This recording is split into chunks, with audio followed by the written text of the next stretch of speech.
Hello दोस्तों, कैसे हैं आप। आज की कहानी का नाम है सब्जी। एक बिन माँ बाप की लड़की थी, अपने ननिहाल में पल पोस कर बड़ी हो रही थी। कुछ ही क्लास पढ़ा लिखा कर घर में ननिहाल वाले सारा काम करवाते थे। कभी कभी साग सब्जी लेने बाजार जाया करती थी। एक दिन जब सब्जी लेने जा रही थी, उस लड़की से रुपया कहीं गिर गए। वो लड़की घबरा कर कई सब्जी वालों से कहने लगी कि आप सब्जी उधार दीजिए, मैं 2-4 दिन में पैसे वापस दे दूंगी। लेकिन कोई सब्जी वाला उसे सब्जी देने को तैयार नहीं हुआ। ये बात सुनकर एक लड़का बोला कि मैडम, आपको कितने पैसों की ज़रूरत है। उसने 500 रुपये का नोट निकाल कर देते हुए बोला कि आपके पास जब हो जाएगा तब आप वापस कर देना। लड़की बोली कि सर, मैं आपको कहाँ खोजूंगी। लड़का बोला कि मैं बहुत बड़ा आदमी नहीं हूँ, मैं प्रतिदिन इसी समय सब्जी या फल लेने बाजार आया करता हूँ। लड़की जब भी बाजार आया करती थी, लड़का भी सहयोग से मिल जाता था। लड़की मिलकर बहुत शर्मिंदगी महसूस करती थी, लड़का भी कुछ नहीं कहता था। जब एक हफ्ता हो गया तो लड़की पूरी बात बताई कि सर, मैं अपने ननियाल में रहती हूँ, सब्जी में से रोज़ कुछ पैसे बचाती हूँ तो वही इकट्ठा करके दे दूँगी। लड़का बोला कि मुझे आपसे कोई पैसे नहीं चाहिए और कभी भी ज़रूरत पड़े तो हम आपकी मदद और कर देंगे। उसी दिन से वो लड़की जब देखती थी तो सर नमस्ते कहती थी। वो लड़का भी नमस्ते कहकर चल देता था, लेकिन वो उस लड़के से मिलकर बहुत खुश होती थी। लड़का भी उस लड़की से मिलने के लिए बना बहाने आया करता था। कभी कभी लड़की के ननियाल वाले ताने मारते थे कि जवान हो गई है, मर भी नहीं गई, अब तो शादी का खर्च भी हम लोगों को उठाना। एक दिन उस लड़की ने उस लड़के से बोला कि सर, क्या आप मुझे अपने घर झाड़ू पोछा मारने के लिए मुझे रख लेंगे।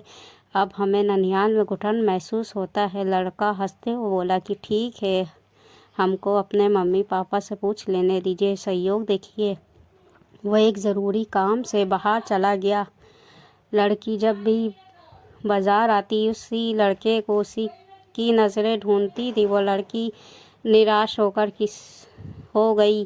किसी ने शिकायत भी कर दी। सब्जी लेने के बहाने वो किसी लड़के से मिलती। अब रोज़ ननिहाल वाले उसे प्रताड़ित करने लगे थे।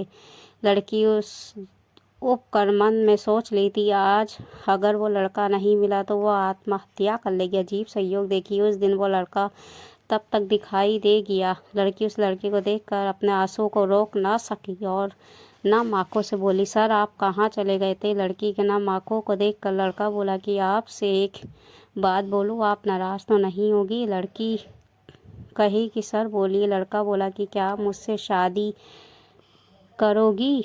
कोई दबाव नहीं है। ये सुनकर लड़की फपक कर रोने लगी। लड़का हाथ को बढ़ाते हुए लड़की को गले लगा लिया और वो खुद अपने आंसू को रोक ना सका।